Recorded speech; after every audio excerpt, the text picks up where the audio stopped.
Hello guys, so in today's video I'm going to show you how to change your email on Discord.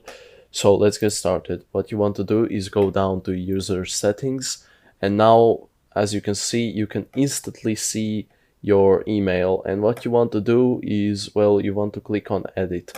When you have done that, it will ask you to verify your email, so the email that your account is right now on. So go to that email, verify it, and then you'll have the option on your Discord right here to, well, change it. Just don't close anything while you're verifying your email, and you can then change it, and then it will ask you to verify your new email, and it will ask you to, well, add a new password and everything. So anyways guys, I hope this short video helped you. If it did, leave a like. If you want more videos just like this, subscribe, and if you have any questions, feel free to ask.